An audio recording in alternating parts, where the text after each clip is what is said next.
We could come to order, please. I'd appreciate it. We'll now open our regular city council meeting, November the 16th at 7 p.m. If I could may have the roll call, please. Councilmembers Payne? Here. Haynes? Here. Powers? Here. Shelton? Here. I'd like everyone to rise for a moment of silent prayer, please, followed by the flag salute, which will be the Cub Scout Pack 84.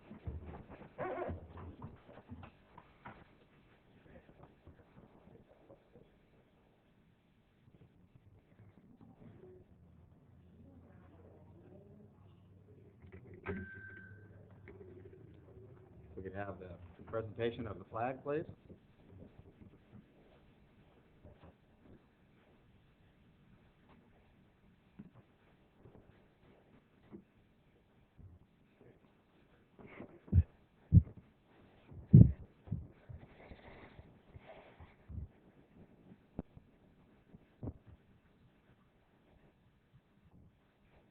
Color guard attention. Audience, please rise. Run. Scout salute. Color guard advance.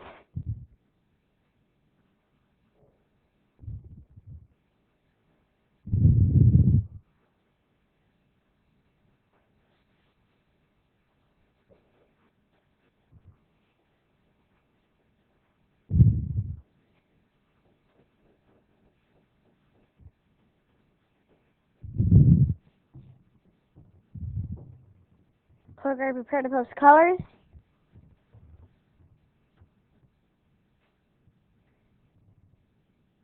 Color guard post colors. Please join me in the Pledge of Allegiance. I pledge allegiance to the flag of the United States of America and to the republic for which it stands, one nation, under God, indivisible, with liberty and justice for all. 2. Color guard return to ranks.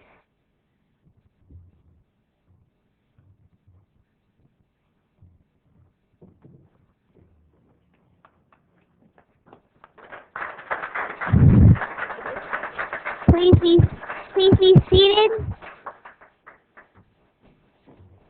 Thank you. Thank you, Scouts.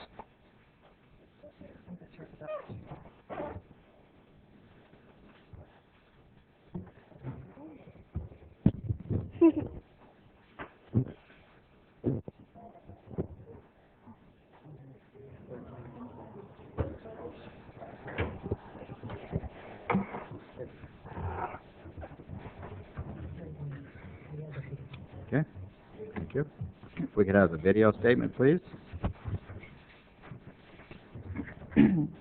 This meeting of the Galt City Council is being videotaped in its entirety and will be cablecast without interruption on Metro Cable 14, the Government Affairs channel on the Comcast and SureWest cable systems. Tonight's meeting can be seen on Channel 14 and will also be webcast at www.sacmetrocable.tv this Friday and Saturday mornings at 9 a.m. Tonight's meeting can also be seen via live video streaming on the city's website at www.ci.galt.ca.us. A VHS copy is also available for checkout from any library branch. Members of the audience wishing to address council should fill out a speaker identification form and give it to the clerk. Please speak into the microphone when addressing council and state your name for the record. At this time, we'll have the agenda approval, addition, and/or any deletions. Council? Staff? I have none. None? Okay. No, I'm sorry. I have none. Any presentations? No presentation. No? We will move into public comment, please. Under Government Code, Section 54954.3, members of the audience may address the council on any item of interest to the public or on any agenda item before or during consideration of the item. Please fill out a speaker sheet located on the table inside the entrances to the council chambers and forward the completed speaker sheet to the city clerk prior to addressing the council. We request that you state whether you live within the Galt city limits or the county area. A maximum of 5 minutes is allowed for each speaker. Ann Ulrich? Good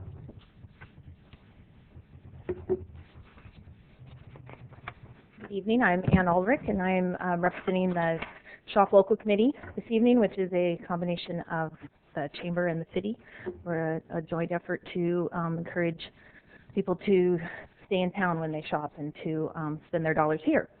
So just for an invitation as well as just to let you know what we're doing on December the 3rd in conjunction with Parks and Rec, who is graciously going to be a part of that.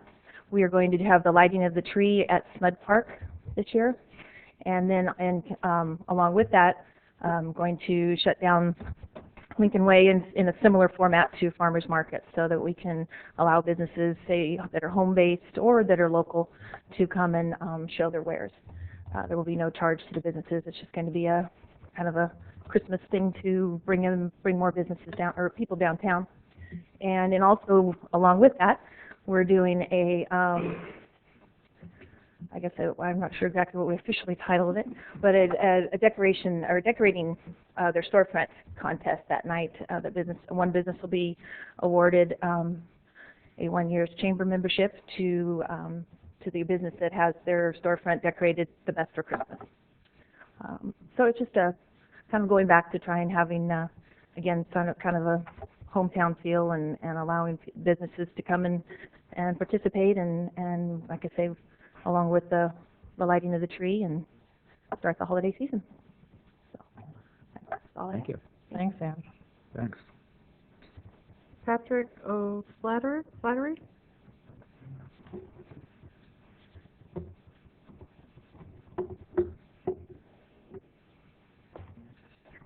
Good evening, Mr. Mayor, council members, future council members. I'm here tonight to address you folks with regards to the Elliott Homes proposal that was tendered to you and went to the Planning Commission and was rejected by unanimous vote of the Planning Commission on October 14th. Some of you already have probably received some correspondence via the email from members of the community that are concerned. We have numerous issues that we'd like to address with the council as we advance this appeal process that Elliott's now made to the council. These concerns obviously are great enough that we can't address them in totality in 5 minutes, even if we had everybody here tonight that's expressed their concerns. I'd just like to introduce the issue to the council tonight. We know this will be coming up on the agenda in the following weeks. The community in which we reside, both on the Carillion side of the development and on the Elk Hill side of the development, I've personally spoken to well over 100 people in the course of the last couple of weeks. There are numerous concerns that cover everything from both the density issue, the design issues, the traffic issues, the public safety issues, the impacts that this proposal will have on the schools.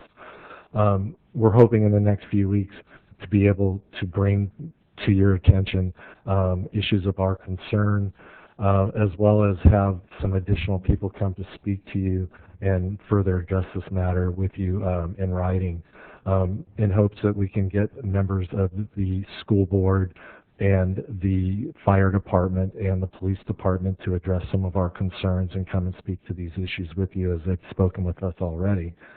I'd just like to thank the council for its time tonight to put this out there and let you know that this is obviously an issue of major concern to all of us who've decided to live here in Galt and made the choice based upon the representations that were initially made to us when that development was marketed to us and we invested therein. The changes are fairly significant, and we hope that you rely on the Commission's recommendations. These are people that you, in fact, appointed to review these sorts of processes as they go on, and that you rely on to be your eyes and ears and to make recommendations to you. And we hope that you will give credence to their recommendations as they've expressed them to you so far. So I'd like to thank you all, and we will be back in the course of the next few weeks, myself and other people who weren't able to attend on the short notice tonight to come and speak to you on the issue. So thank you very much for your time. Thank you.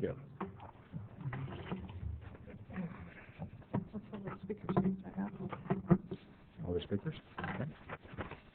Information consent calendar, we have 6 items. Liz, if you'd read those off, please.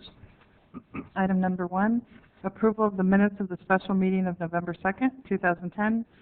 Number 2, approval of the City of Galt warrants. Number 2, approval of funds for Click It or Ticket mini grant. Number 4, lighting of the night parade route, 2010. Number 5, Galt Area Historical Society purchase of the historical markers. And number 6, city engineer job title change. Any questions or comments from the council? I'd like to pull number 4, please. Okay. And I do have a question for number 5. I see the Historical Society is here, so the question. Okay. Number 5. Mm-hmm.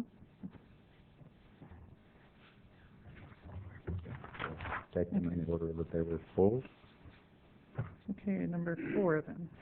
Okay, I'd like to open up a little bit for discussion. I've had some people call me that were a little concerned about the ending point of the parade. It's usually downtown and more centrally located, and I personally think that's a better place for it to be. I was just wondering what the rest of the council thought about that. I don't have it as an issue, but I've said for several years that we should have an old-fashioned parade. Go down C Street all the way to the end and turn around like we do the 4th of July, but that's my comment. I don't have an issue with it. Any other No more comments. Okay. questions or comments? Okay. Then we will need a motion on this item for approval or whatever we're going to do, since we pulled them. So do you want to make a motion to approve it with the amendment you're asking for? Okay. I guess I make a motion to approve it with the amendment that we have at the ending of the parade downtown. I'll second the motion. You have a specific location? You're talking about one of our community centers? Yeah, one of the Cibola or Littleton. Cibola. So, do we know if they're available, boys? Okay. Motion's been made and seconded. Any further discussion? I do want to Okay. point out that there are community volunteers that organize this event. The city's role is basically to coordinate the traffic flow and to provide police officers and our Parks and Recreation staff that's involved in a lot of that. But most of the legwork that goes involved in it is done by Patrice over here, and they have put the effort into coordinating that. So certainly the council has the prerogative as far as the street closures and the route itself, but you may want to get input from the parade coordinators and see if there are any issues with ending the parade in that location. I was going to suggest that. Okay. Yes, my note.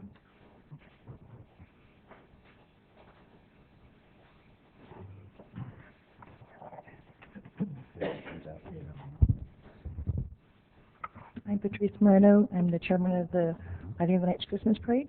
And in thought was, he's right, the facility that we've used in the past was not available. So plan B was, and again in a short amount of time, was to end it when we hit Amador, which is when we're on our way back from the northeast side. Instead of crossing over down C back to Lincoln, we were running later. It was easier for us to turn right and just end over here on the more so west side off of the industrial area, where originally, probably 10 years ago, we started the parade in that position. So I know that the facility over there can handle all the floats that are coming in. If we end where you're saying, then it would be the city's responsibility and manpower to help us decorate that facility, and they're not always available. So you guys are using it for basketball, other functions, but we need the facility to be decorated for the community to come to with Santa Claus.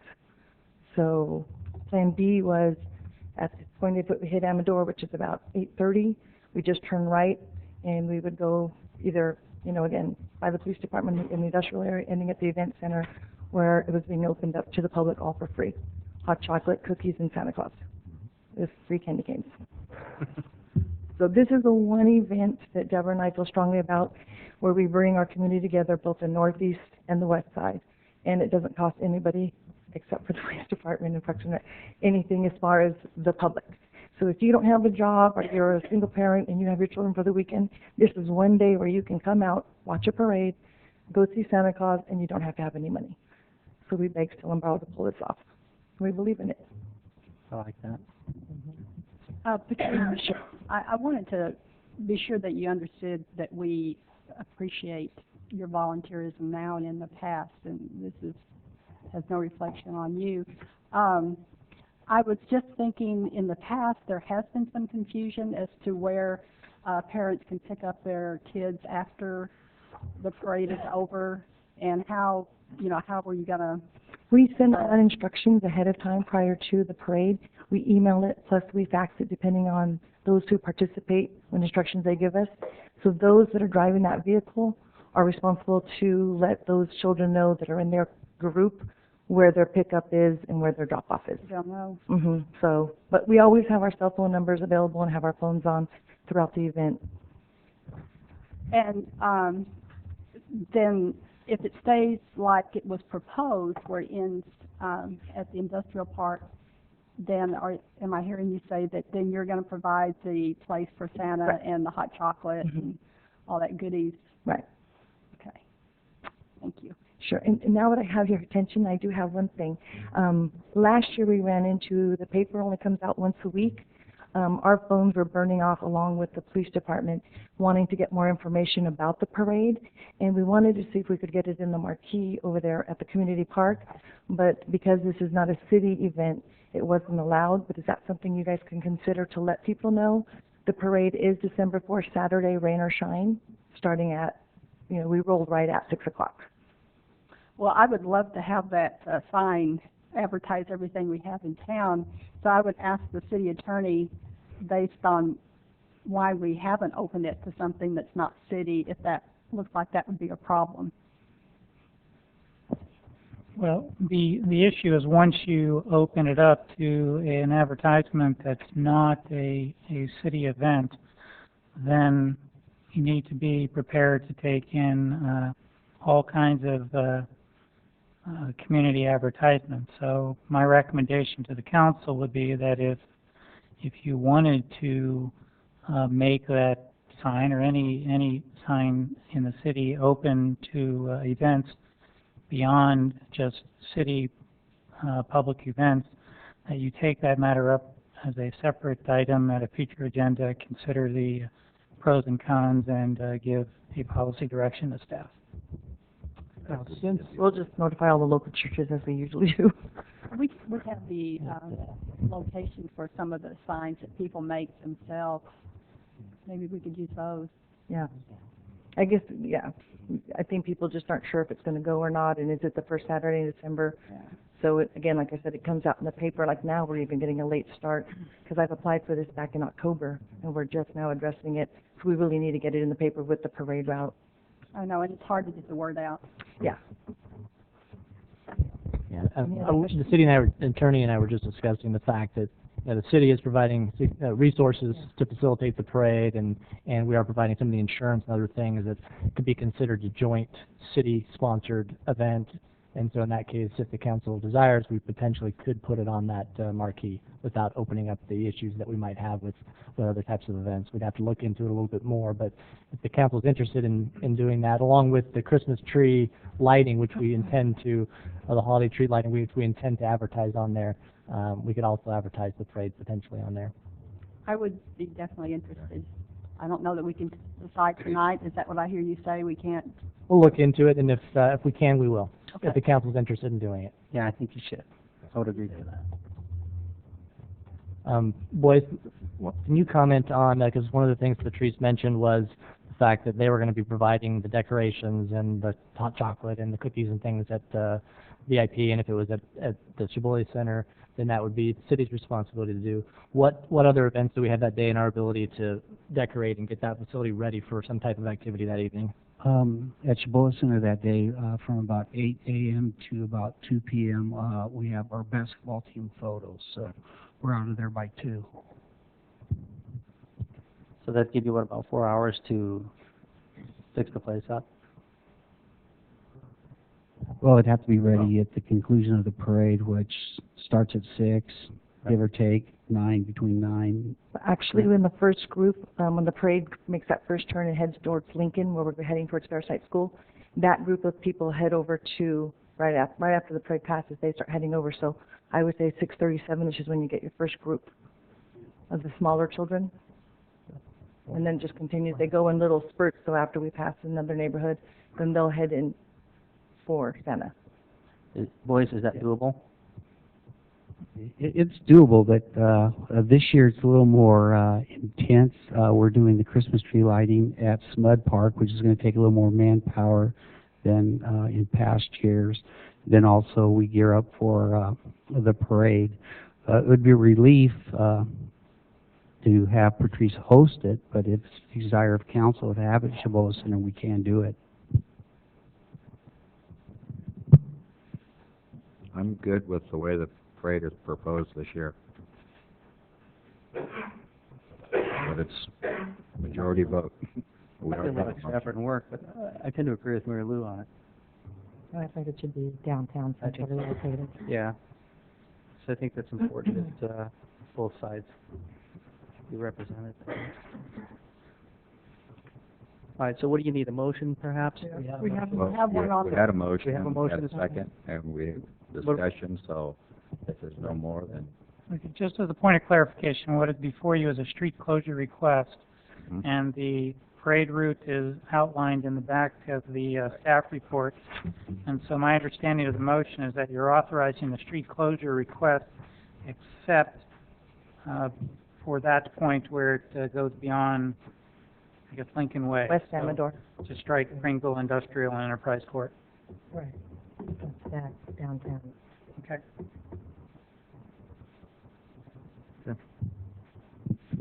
any further discussion? None? Roll call vote, then please. Vice Mayor Payne, I'm going to say no on the motion. Councilmember Haynes, Aye. Councilmember Powers, Aye. Mayor Shelton. No. So now, we have to come up with another proposal so that we can move this along. Yeah, Go I'm ahead. going to make a motion. Go ahead. I move that we continue with the route as it was originally established, with our thanks to Patrice for her volunteer work.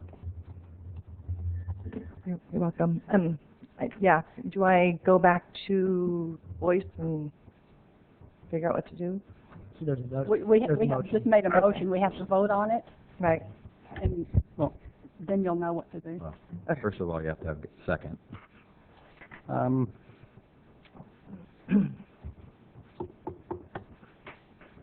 I'm not going to vote for it. I'm going to say no. I think it should be. I think it should come through the old west side of town. So my answer is no. My answer's no, too. Do we have a second? Just for the fun of it, I'll second it. Because everyone knows how we feel. We're split on this. That one died. Okay. I'm, Go ahead, Mary Lou. I'm sorry. Did you make a motion?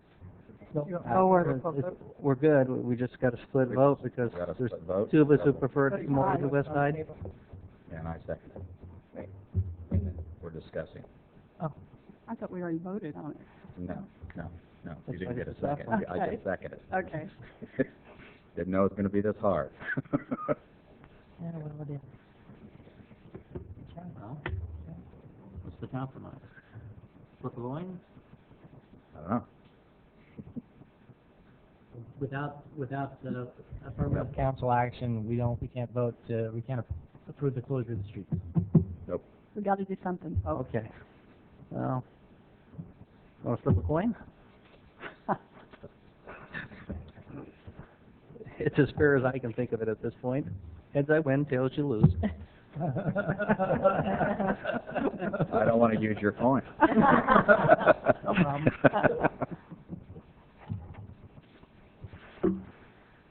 Well, I wish this would have been brought up ahead of time. We could have maybe discussed it a little more. Since it's been in the works since October. Okay, is it going, let me ask the chief, is it, sorry, chief, moving this down where we're going to, proposal is to bring it right back down to here, is that going to add added staff, added time versus taking it across Amador and going over to industrial, I guess? It's the same amount of staff either Okay, way. same time? Okay, okay, That's no help. all right. Well, it's not that big of a deal to me, other than I appreciate what Patrice has done. You know, if the other council members are not willing to agree, then I'll agree to your motion. If you want to First of all, we have a motion. You're going to withdraw your motion? Is that what you're saying? We have, you had your motion, I second it, so we had a little discussion. We haven't called for the vote yet. So either I call for the vote, you kind of know that where it's got to go, or you're going to retract your motion. At this point, I'm going to retract my motion because there's going to be another split vote, it Right. looks like. So Right. that's not getting us anywhere. Yes, Steve, or you? So Mayor, you accept the withdrawal? I concur. Okay. Life's about compromising. Okay. Now we need to redirect. Okay, I move we accept the street closures, except end it up at Cibola Center, the parade. And I'll second it. Second. Any further discussion? Roll call vote, please. Vice Mayor Payne? Aye. Councilmember Haynes? Aye. Councilmember Powers? Aye. Mayor Shelton? Aye. Uh-oh. We're in trouble again. One thing, right? That's why I asked you to come to the podium, Chief. Just a point of clarification, does the council prefer that we finish with the route we finished last year and end up, because we're missing a few streets now to get to where you want us to get to, so just to make it nice and clean, if we use the same route we used last year, which I know isn't in front of you, it'll end up at Chaboy. So But when there's you come- there's 3 or 4 more streets that are not on your list now that you've stricken. Okay, so let me ask you, when you come back across Amador, then we're going to go down Lincoln You just, to what? Next, that's ends. No, not Is that last year? Go past the chamber and then turn left at Caroline. yeah, Caroline, So Lincoln, by Fairside School, yeah. we'll end up. You go down Lincoln. What they have, here's last year's, and, We have last year. we have last year's, Lincoln to C Street, C to Civic, C back to the market grounds. No, That's how it would end. No? It would be different. It will be different. We would go past C Street, turn left on Caroline, past Fairside School, and that will take you right to the Savoy Center. That's where it ends. Caroline. Perfect.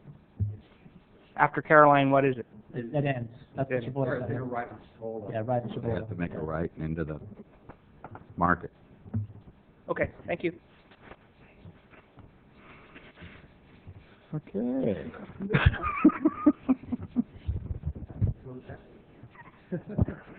Okay, number 5. Number 5 was pulled by Vice Mayor Payne. Mrs. Olson, when you were here last time, you had said you did not have permission to put these monuments on these homes. Have you since gotten? Okay. Then with that, I would move to approve. My second.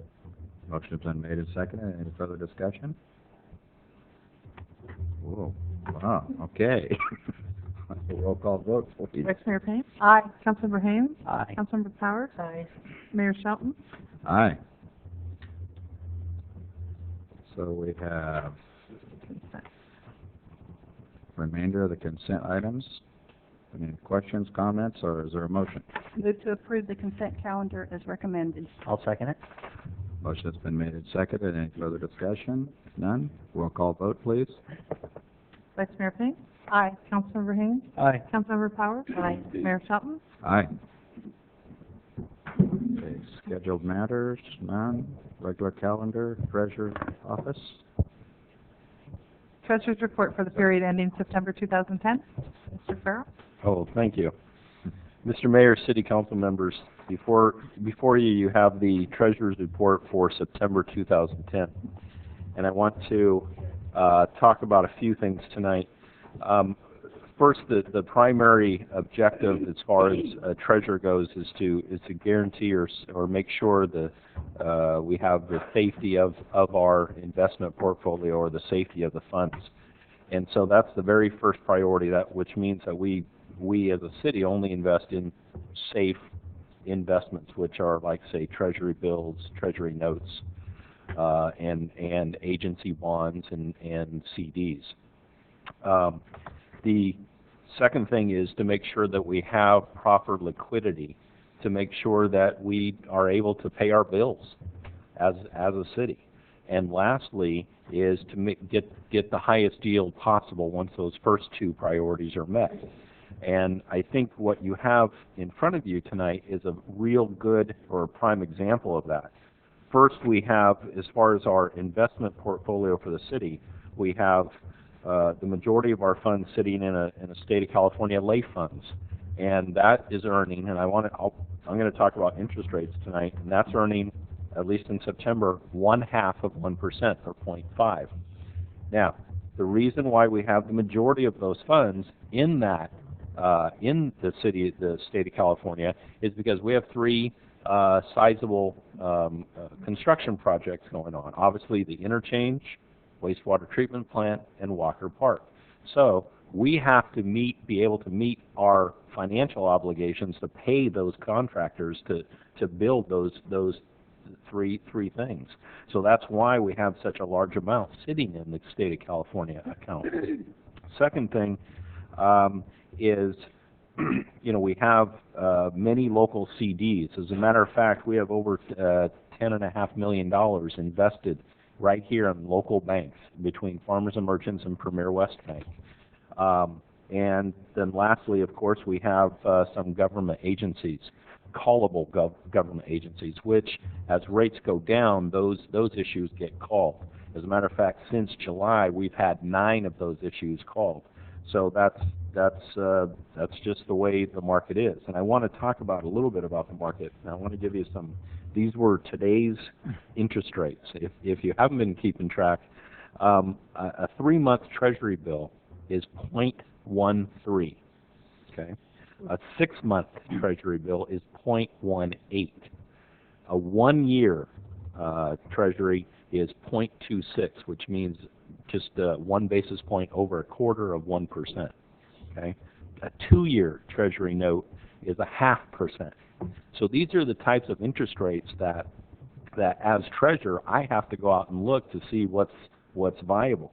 Now, recently, I've been asked also that the Federal Reserve is, of course, putting in or buying $600 billion worth of Treasury notes. And I was asked, well, what effect does that have upon the city of Galt and what they get in interest rates? And it's a very significant effect because the Federal Reserve is trying to actually bring down the Treasury notes rates on between 2-year and 10-year notes. The reason is they're trying to get people to take a little bit more riskier investments, and they want people to, say, buy more, say, real estate or buy more stocks to try to get them out of the Treasury notes because, and so that's why they're trying to lower that interest rate. Now, what it does for us as a city, the number one priority, as I mentioned, is safety. So the issue is, okay, number one priority is make sure the money's safe, but and make sure it's liquid, and then get the highest yield. Well, I'm telling you right now, those yields are coming down.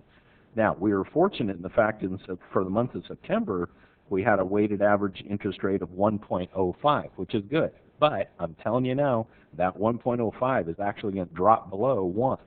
So that means there's not much interest income coming in from our investment portfolio right now, given the fact that we maintain the safety and we have to have the liquidity to pay our bills for those construction projects, and then we get the highest yield possible.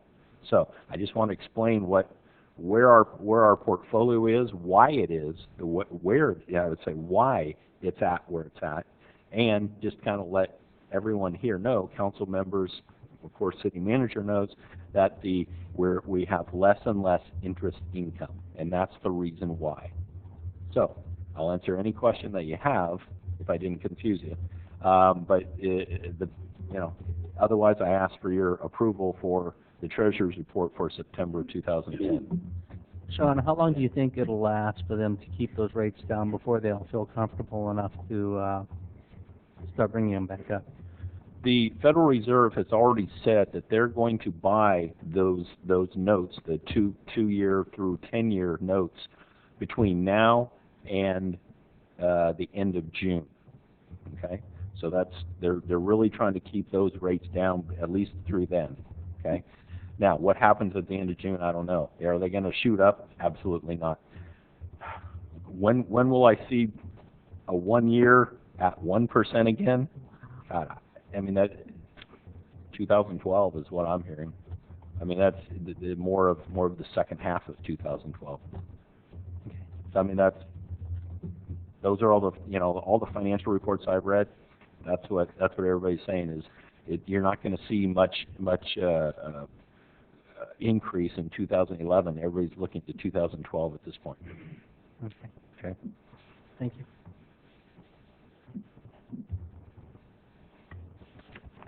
Any other comments? I just wanted to ask our Director of Finance, and I know you're going to give us an update on our budget.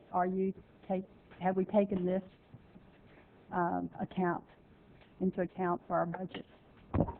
Yes, and actually we will include that in the presentation, but as City Treasurer did mention, the rate that was previously estimated is obviously going down, and that will be evaluated as we continue through the process. So, yeah. Okay. Thank you. Okay. Council? I move to accept the Treasurer's report. I'll second. Motion's been made, double seconded. Any further discussion? None? Call for the vote. Please. Vice Mayor Payne? Aye. Councilmember Haines? Aye. Councilmember Powers? Aye. Mayor Shelton? Aye. Next item, Community Development Department.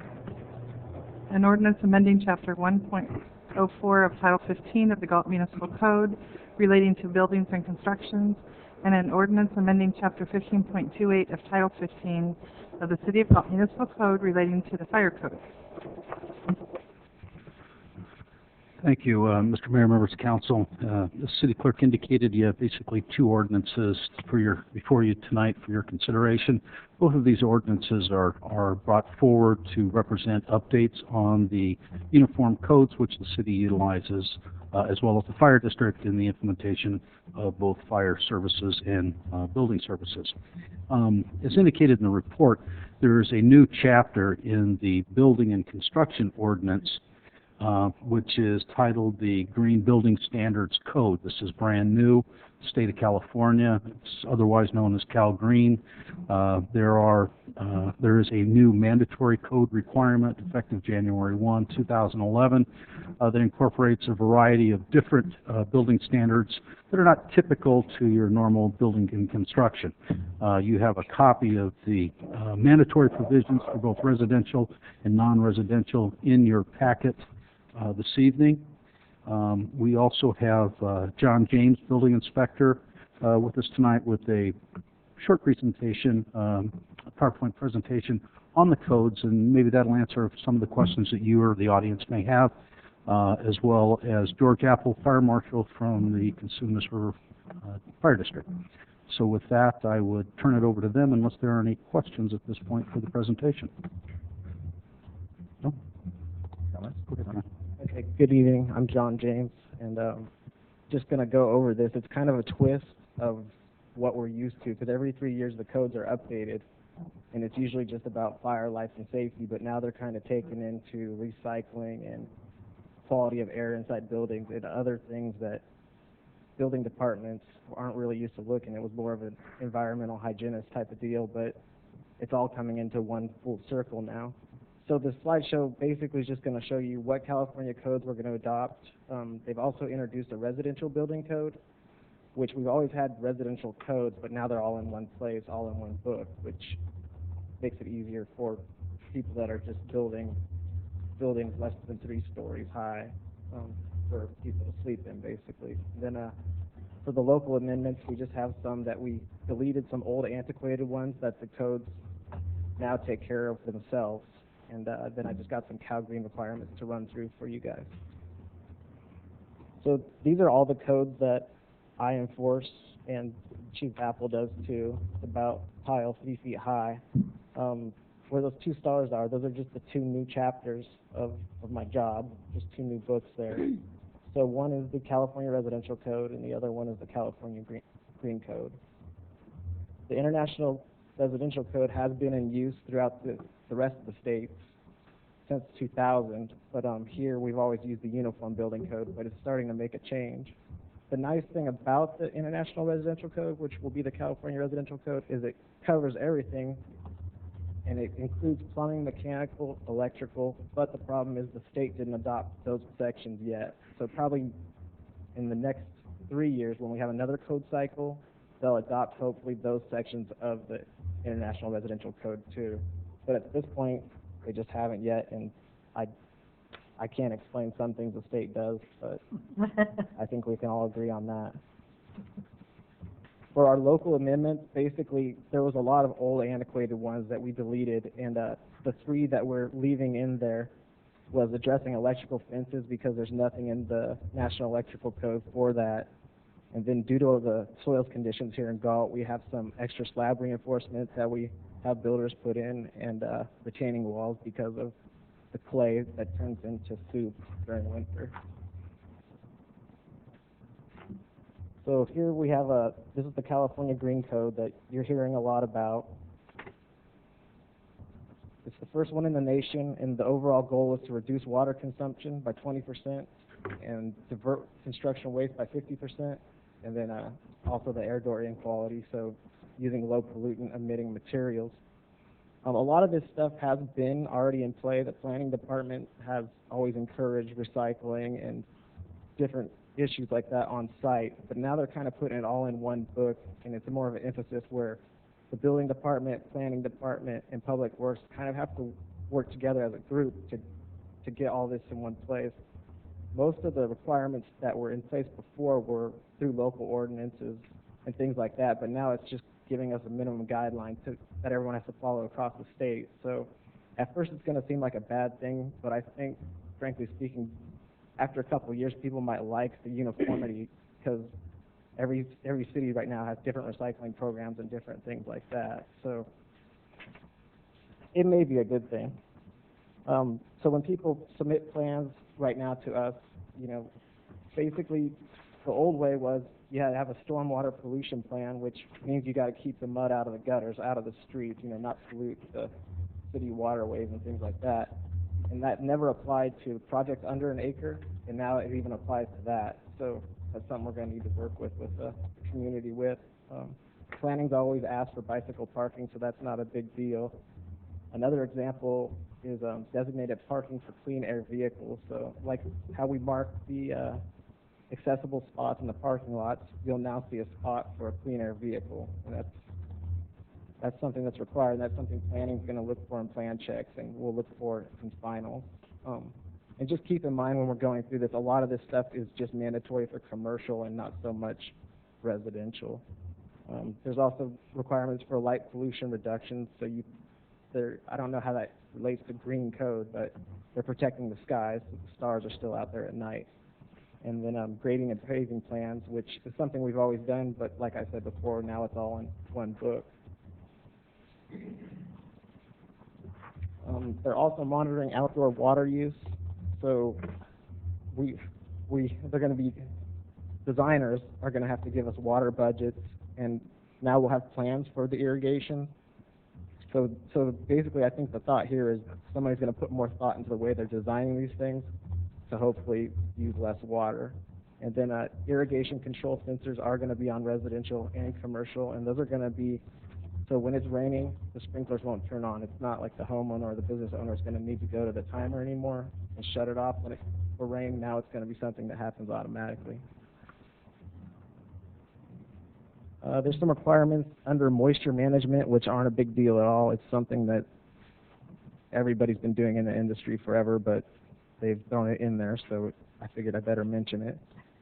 It's about waterproofing the houses, keeping water out of the houses, and they even go as far to say is they don't want you having sprinklers spray on houses when you're doing the final inspection, which is pretty obvious, but now they have it in writing, so I guess if you have to tell somebody they shouldn't be doing that, now we have something in black and white to tell them they shouldn't be doing it. They have a section in there that talks about having 2 feet of a non-absorbent material when you walk into a building or a house. That way you're not bringing in contaminants from outside, but that's something that's already always been designed into buildings. So some of this stuff's kind of no-brainers, but it's all there. They're encouraging construction waste reduction, disposal, and recycling. So basically, I think the biggest impact is all the excavated soil and land clearing debris needs to be recycled. So luckily, this is just for new projects, and it's not going to be for like swimming pools or things like that. So on the master plan developments, they'll be able to spread their dirt on site, hopefully. But there's definitely some more loops to jump through for the builders in the community. Environmental air quality is a new deal for residential and commercial. Now, during rough construction, you have to cover the ducts and protect the mechanical equipment. That way, once you do your startup at the final, there won't be any plaster dirt in it or any sort of sawdust or anything like that. So they're trying to protect the environmental air quality. So during frame inspections, I guess they'll be saran wrapping the ducts, the cans themselves. And then also some of the materials that, I know Mike, some of the materials, well, all the materials that we use in the buildings now, they're going to have to prove that they're low VOC in them. And the planning department gets this fun one. This one's the environmental tobacco smoke control. So it's going to be a requirement that all the newer buildings have a sign that says no smoking within 25 feet. So it's not just going to be an ordinance, it's going to be something that is somehow in the building code. And then just more about the indoor moisture control and air quality. There's going to be certain percentages that are required for fresh air coming in and carbon dioxide monitoring. So if carbon dioxide levels get high, there'll be mechanical systems that can help take care of that now. And that is the sum of it. I got George here with the fire department. He was just going to go over what he has as far as amendments, and we're hoping that you'll adopt our ordinance there to get in line with the state. Good evening, Mayor Shelton, members of the council. I don't have a PowerPoint to put together for you. Just a couple of things in regards to the fire code. Really no changes from the last go-around. We've reduced some of the local amendments because they're now captured in the model code. And so, just a way to minimize really what we're having to adopt because it is captured through the state. The IRC addresses residential fire sprinklers now. We took the step last time to start requiring fire sprinklers with all new construction, so that will continue forward with our amendments. It's just captured in another area additionally, which is nice because now, as well as being in the IRC, we also have it in the fire code. My staff will continue doing the inspections on those because they're trained to do that. In regards to the residential sprinklers, if you look at the IRC, the model language, the state of California did amend that to make it a little bit more stringent than what the international has done. By doing so, what they're requiring is fire sprinklers in the garages, where the NFPA 13D does not require that. However, we have been requiring that since our ordinance was put in place, so there's really no difference locally. So if you have any questions about what's before you in regards to the fire code, and/or the residential stuff, I can answer those. I have some questions. Do you want to take them now, or do we want to go back to John and go all the way through? Would you prefer that we just go over them now? Whatever you would prefer. It's probably easier since it's on your mind right now to answer those. Sure. Go ahead. You know, I know that a lot of this is mandatory, and what I'm looking for is more of a clarification for us. So in looking in the packet, I don't know if you have a copy of it or not, but it is 106.213. Looks like that's one that's been changed. It's administrative costs. It says when a test or inspection is scheduled and the contractor fails to perform to the satisfaction of the authority having jurisdiction, the authority having jurisdiction may bill the contractor for actual time spent traveling to and from the test. Can you kind of give an example of what we're talking about? It doesn't Absolutely. Right now, it's covered in our Ordinance 7 through the CSD, and our fee schedule for doing inspections would be the same thing through the building department. If you came in with a new project, whether it be a tenant improvement or a new facility, and you pay your fees, for our ordinance, the way it's set up is you pay for plan check and initial inspection and a reinspection for that. If you go beyond that reinspection because you're just not getting things done right, then we'll charge you on an hourly basis to come out and complete the inspection process. You know, it's just a way for us to recoup the cost of doing business. And what is that hourly fee? Right now, our hourly fee, it's $111 an hour, and that covers the cost of the, fully loaded inspector, vehicles, all that stuff. Mm-hmm. And then kind of in the same area, it talks about infractions. Correct. I was hoping you would kind of explain that. It gets pretty tough, the fines as well as misdemeanor, which could even include jail time. Absolutely. The code that's before you, whether local amendment or state code, is law. And if you don't follow the law, there's consequences to that.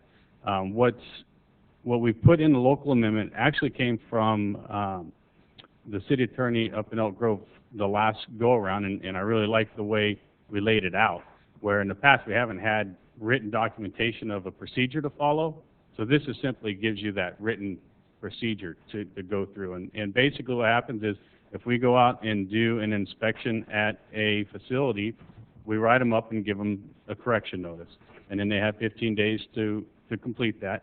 If it's not done at that point, we get into the next level of enforcement, and it could lead up to a misdemeanor citation for failure to comply with the code. Is it like 3 times in 1 year? Is that what determines? It could be different things. Generally speaking, it's for instance, if I go out to a restaurant and there was doors chained closed, okay, that's a significant life safety hazard there that we could issue a fine or a citation at that point.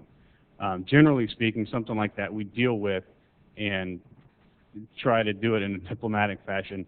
It's far more difficult for us to go to court than it is to try to get compliance. It's just a means to be able to get that compliance for folks that don't want to follow. Gotcha. And then in the section 903.2, it says where required. That's the heading.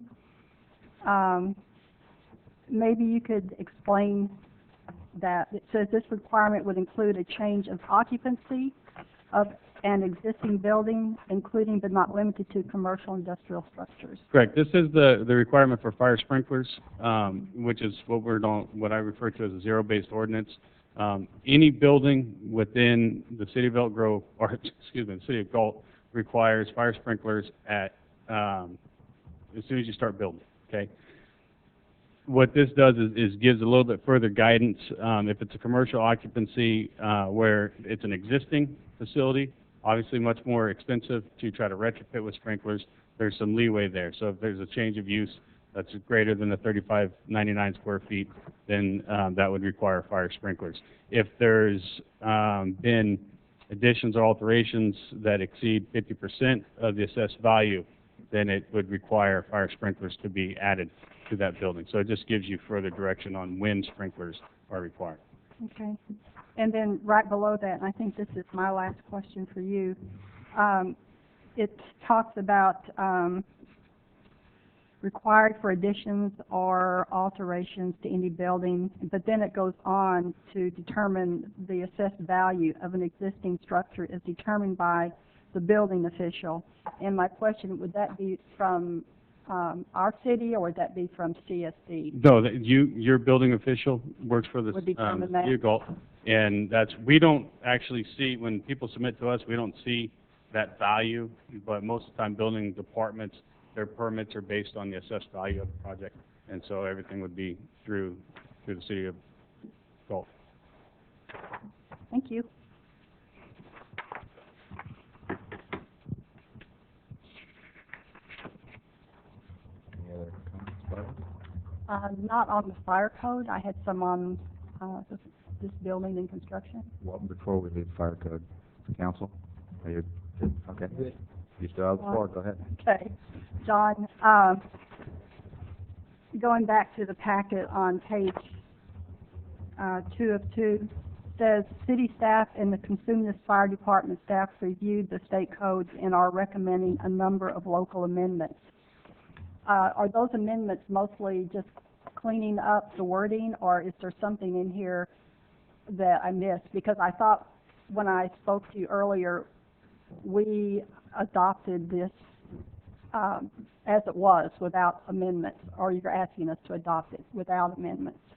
No, there was only the 3 amendments that have always existed, and there was actually quite a few more that were in there previously. Yeah, so it's just the 3, the electrical fences, the reinforcement on the slabs, retaining walls, and then also the amendments that he's putting forward to the fire code.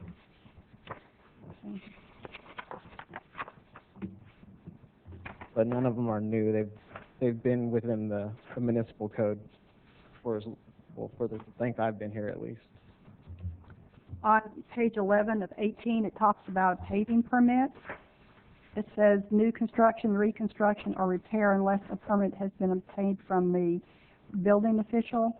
Could you kind of go into that a little bit, when you would need to get that kind of a permit?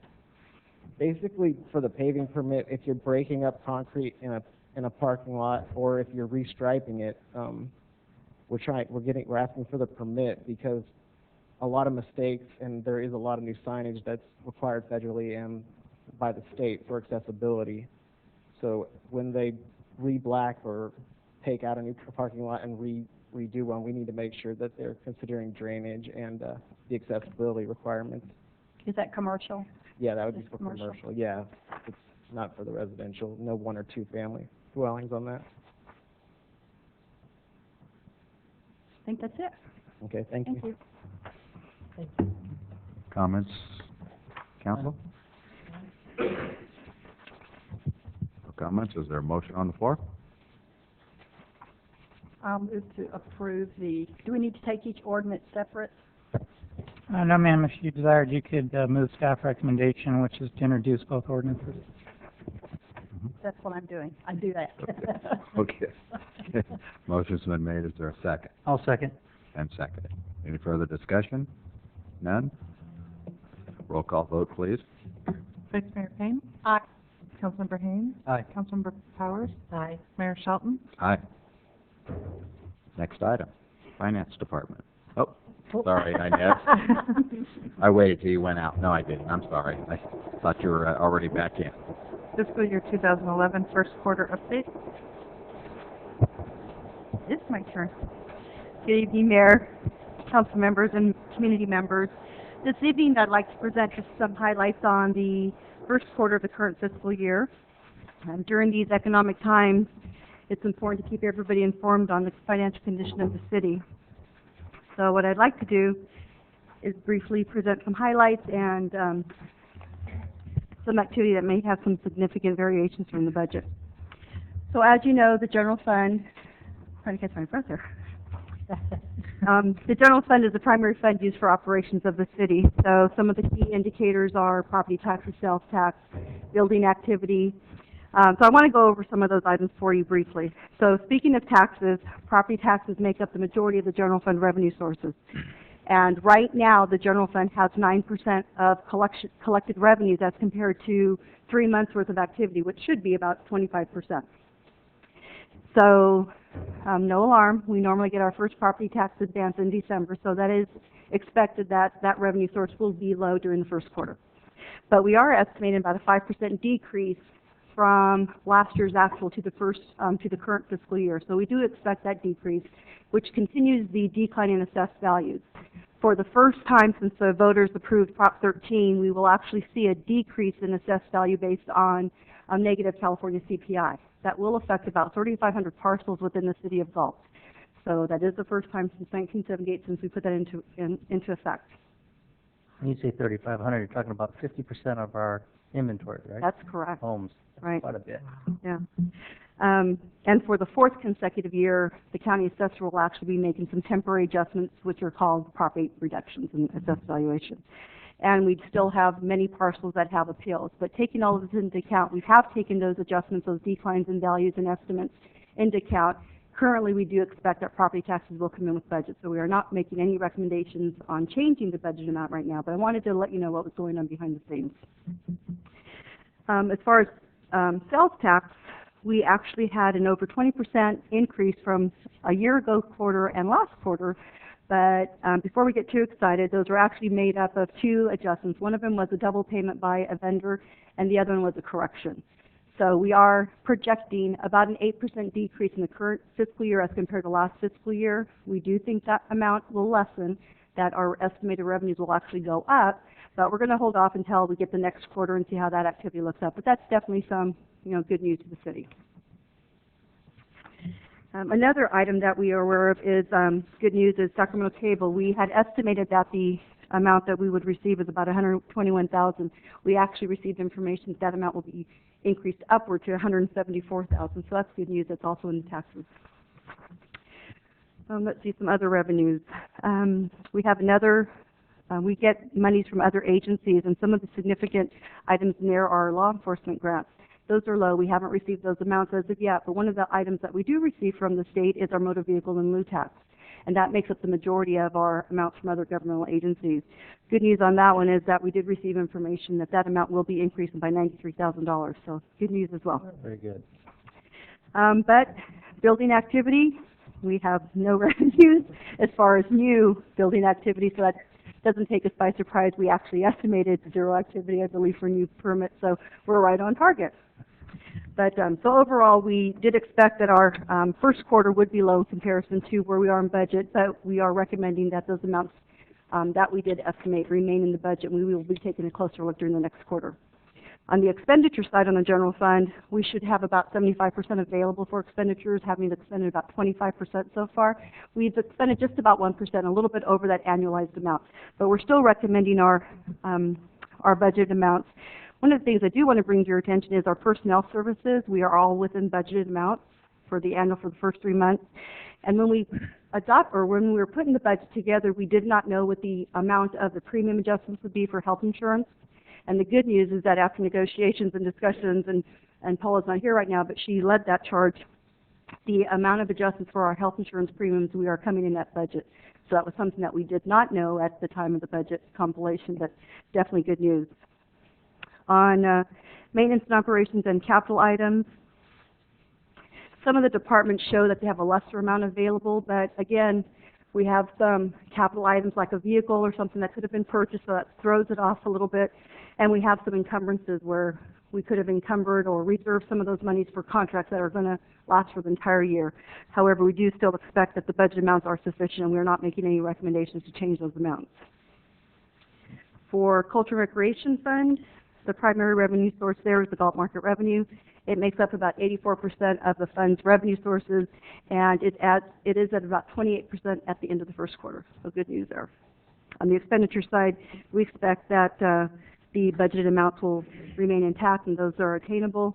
So we expect that we'll go ahead and keep those amounts as well. If you did look at some of the departments, you will see that they have some amounts that are less than 75% available. The Aquatic Center, for instance, they just finished the major season, so we would expect that their expenditures would be higher for the fiscal year, but that will level off as the months continue.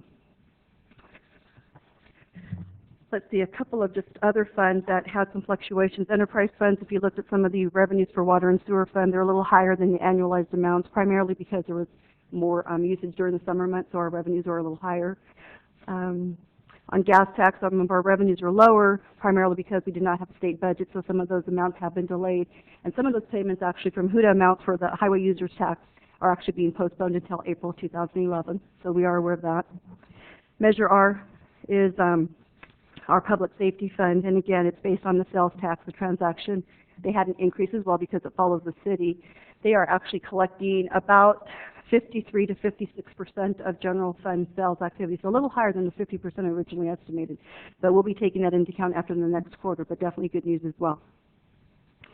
On assessment districts, community facilities districts, and so forth, normally our first advance comes with property taxes, so we won't see any revenues until January. Impact fees, as stated earlier, no revenue received as of into the first quarter, but again, that was estimated to be zero, so we're on track. Redevelopment agency, we normally receive revenues from tax increment. Again, we won't receive the first advance until December, so that's to be expected. On the expenditure side, one of the things I did want to bring to your attention was the payment made to the state. And the expenditure side, we do expect that budget amounts will remain. However, we haven't made the payment to the state regarding the shift of redevelopment funds. And even though Proposition 22 was approved, it doesn't actually change that takeaway from the redevelopment agency. So that still is going to happen. We do know that CRA is actually in litigation on that takeaway, that shift of monies, but that's separate from Prop 22. We're hoping to protect other local revenues, however. So other funds, basically no major fluctuations. We expect that they will stay within budget amounts on revenues and expenditures. So that basically concludes my report. We will continue to monitor revenues and expenditures in the Price Council during the quarterly budgets unless something comes out of the ordinary. We want to bring that to your attention. I know that Councilmember Payne did ask about reserves. And when we did adopt the current year budget, we did tap into our reserves. So that was something that we did do. However, all of our funds as approved by council, all of our reserves as approved by council are still fully funded. But we did have to tap into reserves to balance the budget in the current fiscal year. So there is no formal action required of council this evening. However, if you have any questions, it's informational. If you have any questions, I'd be more than glad to try the rest of those this evening. Comments from council? Well, I really want to, I know you're doing your job, and I know Sean does his job, but I want to thank you both very much for making it understandable. And I just want to commend you. You do a great job. Thank you. Yes. Thank you. Okay.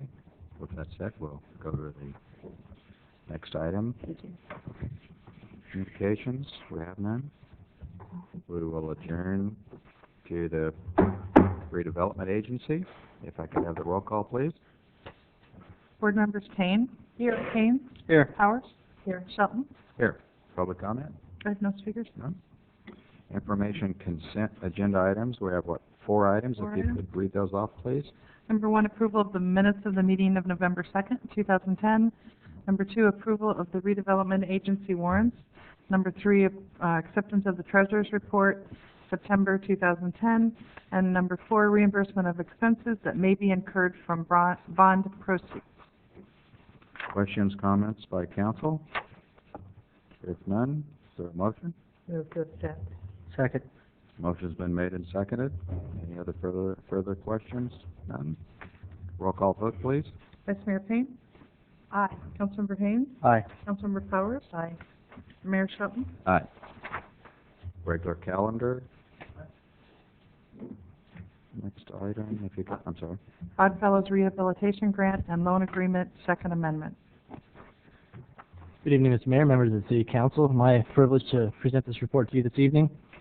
Just a little by way of background, the Redevelopment Agency Board may recall the Redevelopment Agency Board previously approved an agreement between the redevelopment agency and DNS Development for a rehabilitation grant and rehabilitation loan agreement back in 2008 for the Brewster Building, which is located at 201 4th Street. It's one of the city's oldest structures. It was built back in 1868. It once housed the city's first post office and a number of other functions over the years, and really one of the true historic gems of our community. Unfortunately, as you may recall, the building had fallen into a significant state of disrepair, had been vacant for 15 to 20 years.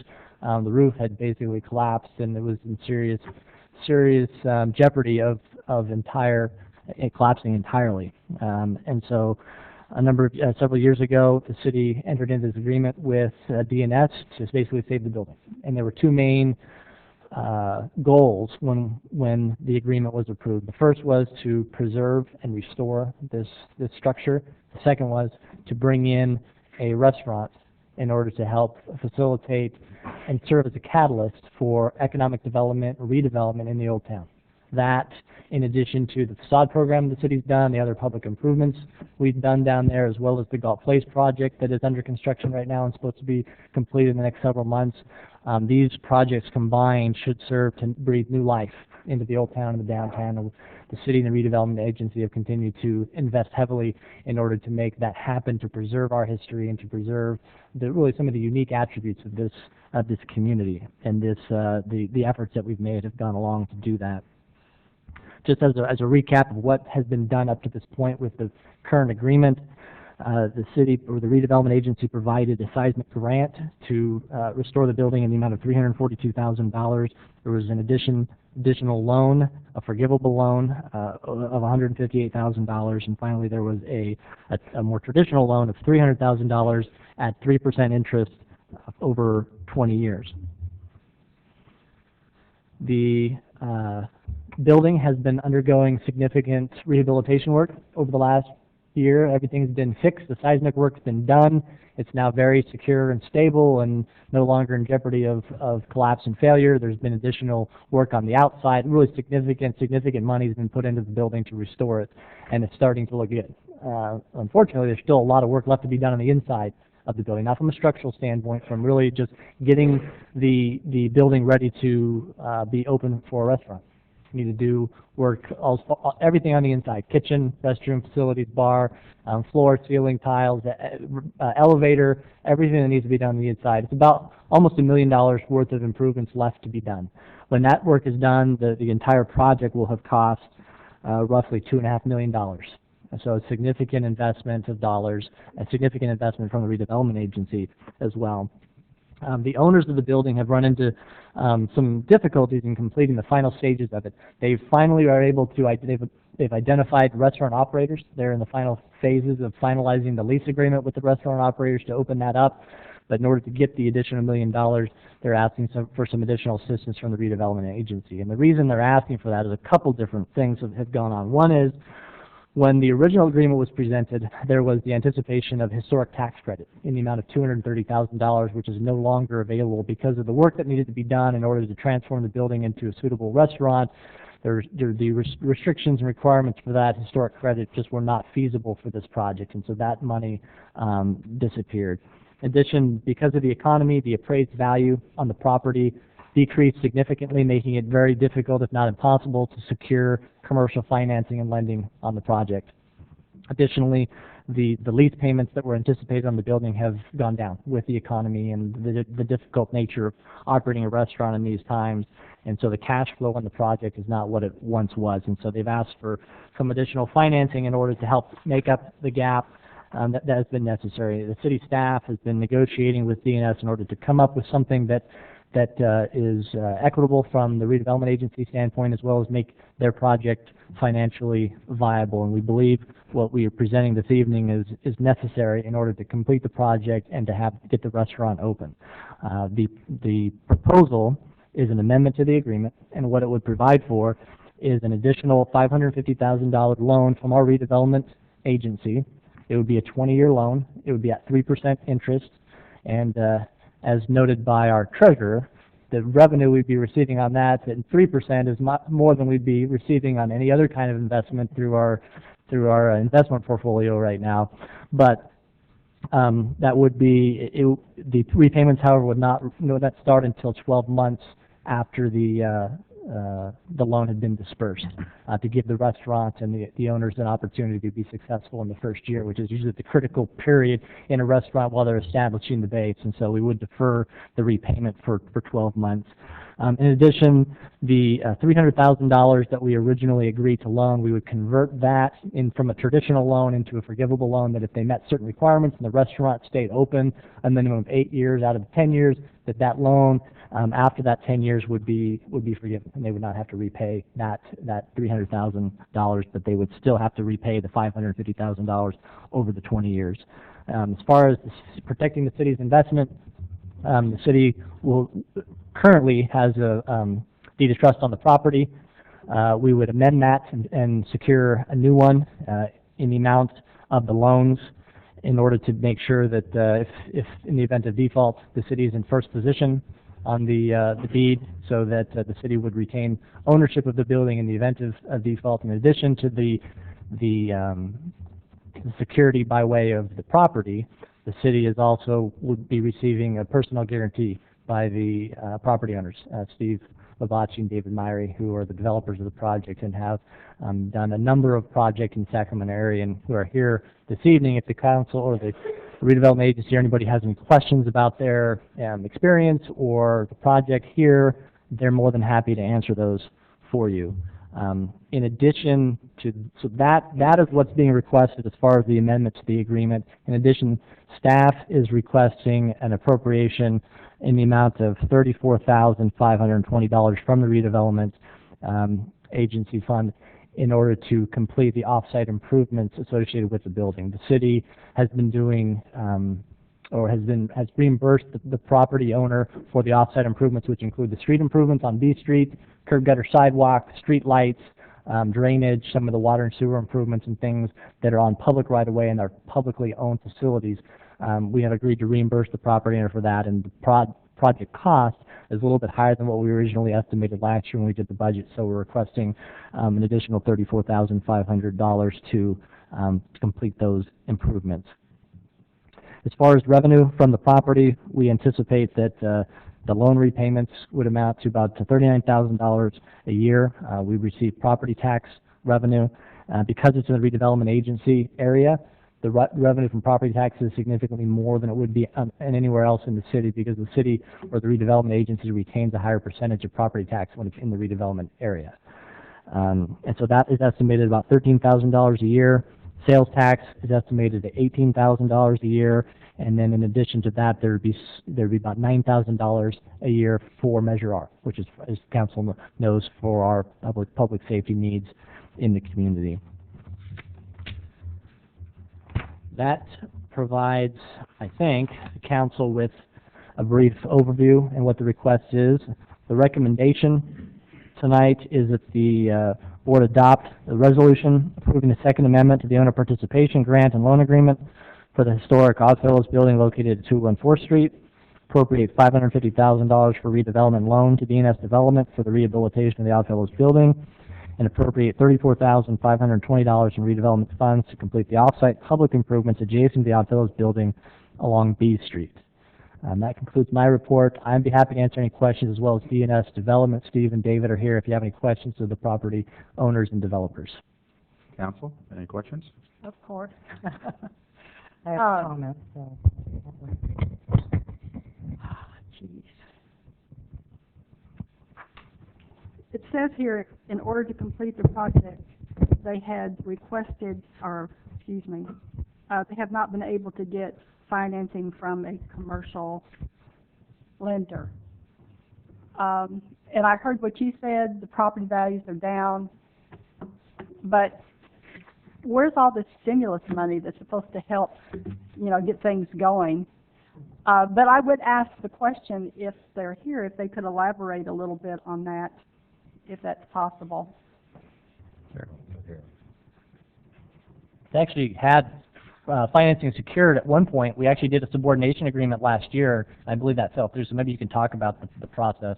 Hello, good evening. I'm David Myrie. I'm president of the DNS, and Steve Lavacci is my partner here. We are 28 years partners, and we did so many projects in the all different cities, Rancho Cordova, City Sacramento, and we did almost 110 restaurants in 8 different states for the last 28 years. And we had financing with 5-star bank, and because of the last 2 years, all economy is in the different direction, and the value goes down. And finally, the rent we thought the rent we're going to get is 2 years ago was $12,000-13,000, and now we cannot get more than $7,000 or $6,000. The income is low. In result, the value appraisal is going to be low, and we are not qualified for any loan. The last 2 years, we're working very hard in this building.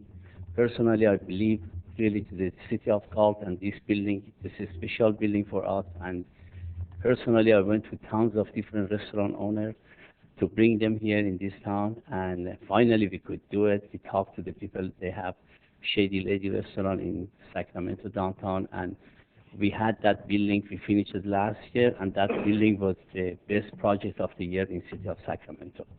And they agree with us. They come in. Hopefully, we finish it in 4 months, and they're going to be in the business in 4 months, and we're going to open it. Are they pretty committed to this project? Yes. You feel like they will stay with you on it? Yeah. They already came 3-4 times trip, and they already prepared the menu, and they're very excited about it. I showed them personally the town, and I told them there is no competition here. Sure. And it's really, in my experience, after 120 restaurants, I believe this is going to be the best #1 restaurant. Thank you. Jason, this is going to clean out our redevelopment fund, and we need more. Can you talk about that a little bit?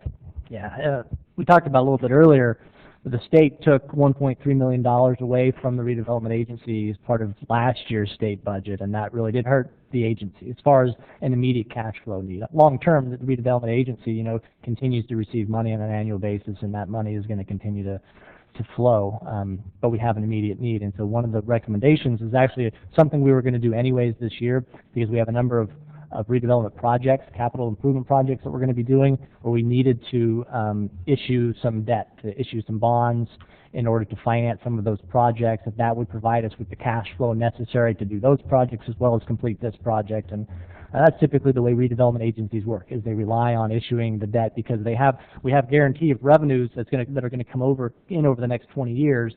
The problem is not having enough money up at the front end, and so typically redevelopment agencies issue bonds in order to finance those projects in order to stimulate the economy. And the thought is if you stimulate the economy and you bring in projects like this, then it increases the property values in those areas, and then that money goes back into the redevelopment agency to continue to work towards continuing to eliminate blight in those areas. Do we know what our interest would be on the bond? We've been looking at that recently. I don't know, Inez, if you have heard back yet from the financial advisor? We're working. I just spoke with him this afternoon, and we're still looking at the pricing. We'll probably be before the board. Our staff report was about $20 million. We'll actually probably be issuing about $10 million. Do you have any idea in the neighborhood of? Not right now. We're looking at some of the initial costs right now, seeing what our cash flow will be, if it would be more advantageous to refinance the existing debt that we have as well. So we're looking at different scenarios. We haven't really got a feel for the interest rate right now. But we know our return on our investment, like the city treasurer mentioned, we're going from a 2.1 down to about a 1.8, and actually a little bit lower than that on what we're earning. If we get anything higher than that, we're going to invest it, but get some positive arbitrage, but I'm not really sure what the amount is that we'll be paying at this point. Would we have a bond rating on this? Well, it's going to be secured. Based on assessed values, those are pretty difficult. So we're kind of looking to see what the price would be to get it actually rated. There's been some problems with some of the rating agencies over the last couple of years, so we'll have to evaluate whether or not that would even be worth our money, whether it's still out there in the community on whether or not it's worth it for us to actually use a rating agency or not, because there's been a lot of questionable transactions by some of them at this point. So it's still really early. We hope to be before the board probably in February. Early in the year. We're starting to address that issue now, maybe as early as January. Okay. Thank you. We're just kind of coming up with a list of projects and dollar amounts and then come before the board, the agency, and so forth. Any other comments?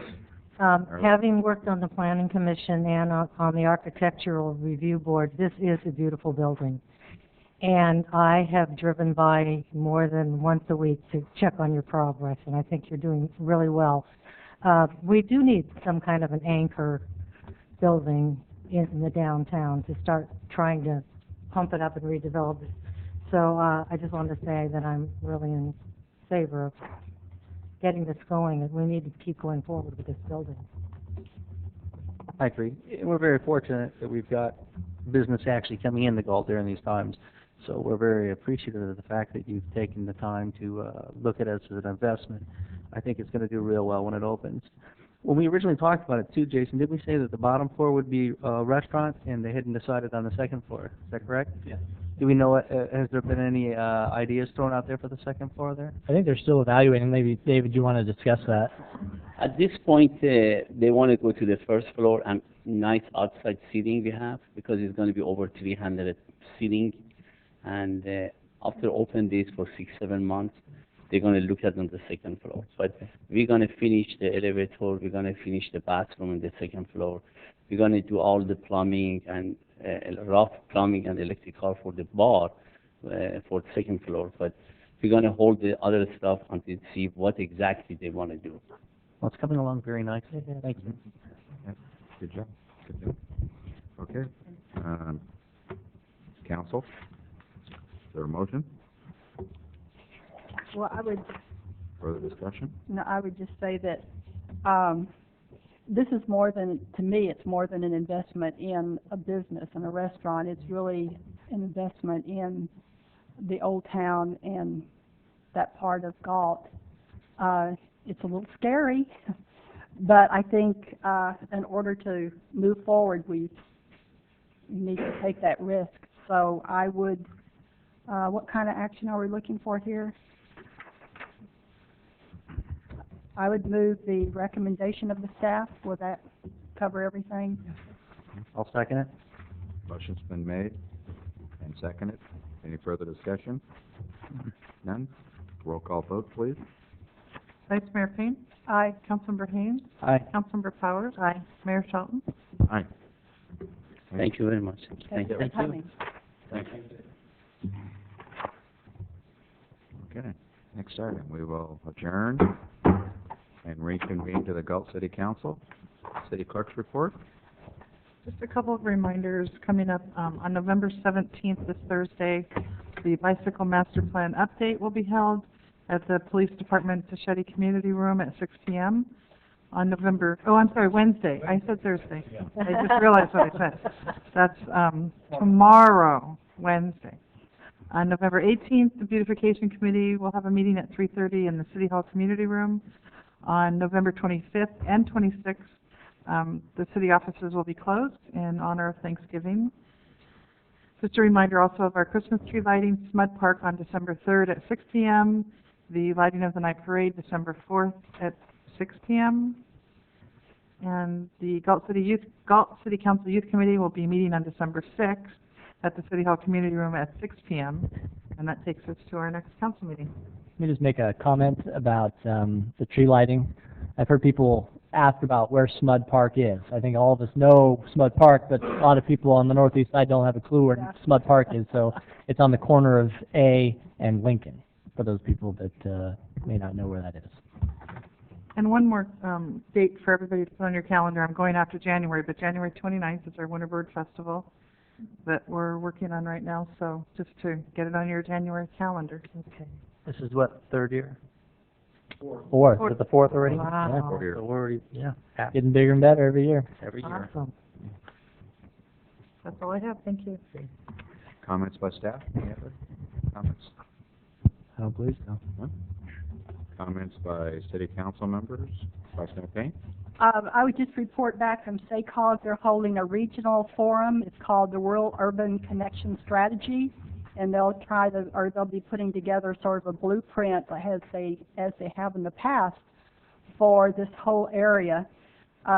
This will be held at the Convention Center downtown, Friday, December 10th at 7:30 a.m. Starts at 7:30 a.m. And it's free. You do have to make reservations, and you can do that by www.sacog, that's SACOG.org. They're going to cover agricultural conditions and challenges. They're promoting the demand for locally grown food, organic food, and they're going to look at the future of the economy in our area. And SACOG is a pretty powerful organization, so I'm sure that we will feel some of the effects of it. Thank you. Thank you. Councilmember Haynes? Thank you. I'll be here for the next meeting. It'll be my last time here. I'm looking forward to the new council taking place. I think it'll be a good event, and I hope everybody shows up. I have a couple of announcements for a couple of events that South County Services is having. The first one is our senior luncheon. It's our 4th annual senior luncheon. It's December 10th. You can sign up by phone or coming into the office. We do require pre-registration. We usually have about 250 seniors come down. We look for volunteers to help serve. I know Randy and Barbara have done it in the years before. I think I just got volunteered again. Yeah, you did. I'm not done yet. Okay. I got Jason volunteering already, and Mike and Mark, I got you on the calendar. So it's a great event. The seniors really love it, and it's, you know, it's one event that's the only event that some seniors get to come to all year round, and it's really, really a fun event. So anybody that wants to sign up to volunteer to help with the serving, give us a call at 745-9174. And secondly, we'll be doing an annual toy drive again this year with the police department and the fire department. There'll be more about that in the paper. Drop-off points again will be the police department and the two fire offices. We'll take sign-ups from people that need toys starting December 22nd, November 22nd, next Monday. Just call our office again for what is needed. And the pickup of the toys will be December 22nd. The police and the fire department will pass those out at the Cibola Center. So hoping you will bring a toy or come down and help serve our seniors. That's it. Okay. Thank you. Thanks everyone for showing up. And I'm hoping to see everyone at the Christmas parade this next week and the lighting of the tree. With that said, we will adjourn at 8:31. Thanks, everyone.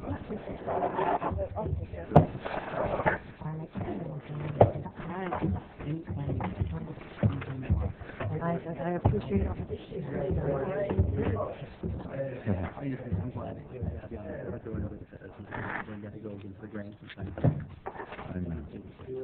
Thank you. Thank you.